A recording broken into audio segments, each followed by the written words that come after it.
I'm Anthony Schoettle, sports business reporter with the Indianapolis Business Journal, here with Allison Melangton, the president and CEO of the 2012 Super Bowl Host Committee, which is here in Indianapolis.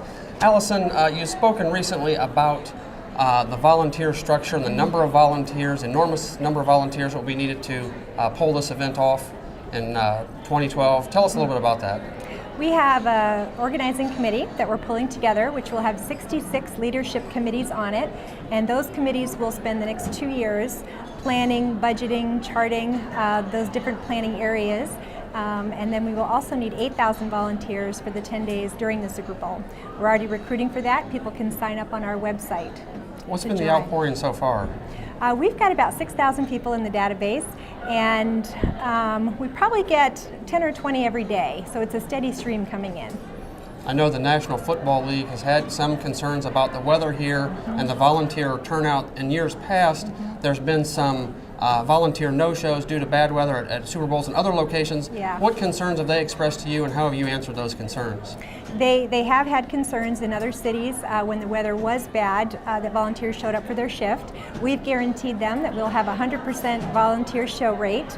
We've had a lot of events in Indianapolis over the years, including the tree lighting at the Circle, the Olympic torch relay in 2002, where it has been 20 degrees below zero, and volunteers have still shown up, people have still shown up, and I don't think bad weather scares Hoosiers away too much.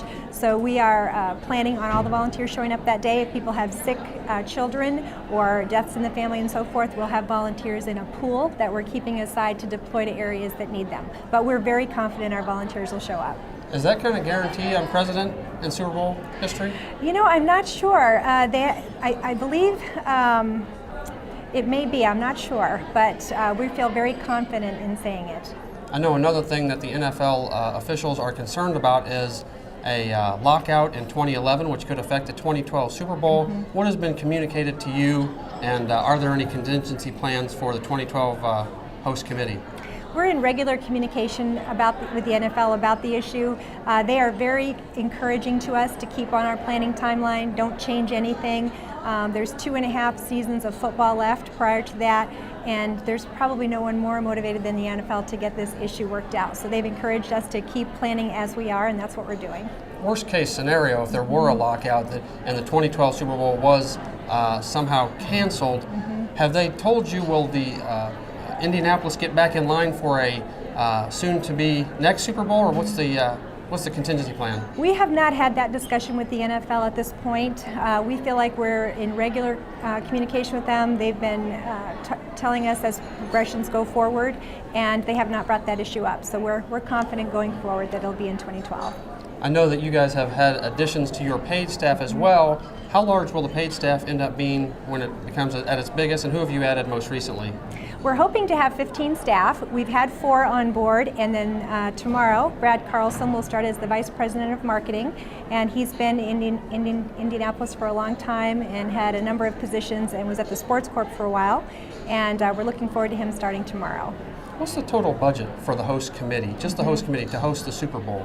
$25 million is for everything that it'll take to run the event, and not including the legacy initiatives that we're working on at Arsenal Tech High School and the housing component out there. So we've got a very vast legacy project. The money from the $25 million does not go for that. That's separate money. And has that money already been secured? And where does it come from? We're in the process of securing that. We do have secured the $25 million. And what challenges have you come up against since you've taken over as CEO of the host committee, and what especially unforeseen challenges have you run up against? You know, I'm sure there'll be some, but we really haven't had any yet. I've been in close contact with the last 3 Super Bowl host committee presidents, and they've been incredibly helpful and have given me a lot of great direction and guidance. So nothing has surprised me yet. Eventually that may be the case, but not today. Does that speak to the experience that Indianapolis has in hosting such events? Yes, I think so. We've got a great board of directors and executive committee, a senior leadership volunteers, and they are doing a wonderful job giving me direction and guiding our planning. We talked initially about volunteers. Is there a way that you plan to tap into the experience of people who've been volunteering in this community in sports for 20, 30 years? Yeah, interesting that you mentioned that. I've had a lot of calls in the last year, especially the first 2 months I got the job, from folks who had worked at the Pan Am Games and called and said that was the best volunteer experience of my life. I want to get back involved with sports, and is there anything I can do now? And some of these folks were senior citizens, elderly, different groups, and so we have put some thought to that, and we have a couple programs we'll be rolling out after the first of the year that will be able to engage folks like that who want to be able to volunteer now.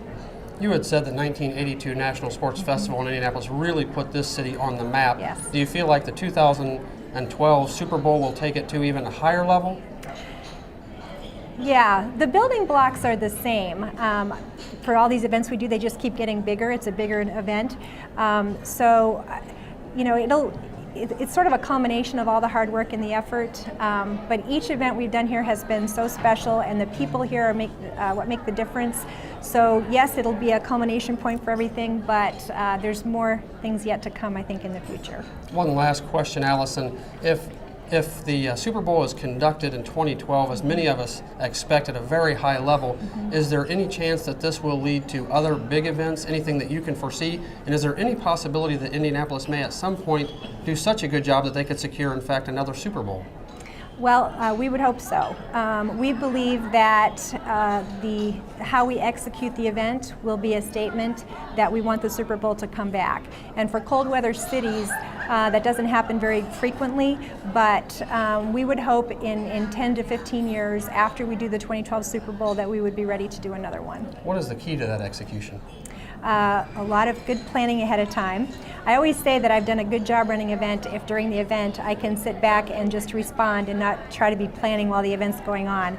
So we're doing a lot of real basic planning right now, good budget planning, making sure we have all of our strategic goals confirmed, and really focusing on the ground of everything we need to lay. Then we'll start executing the plan. And for the bid, we did a lot of our base planning in the bid and promised the NFL what we were going to bring to the table to be a good host. And so we have a good plan in place, but it's refining all those things. Thank you, Allison. Thank you.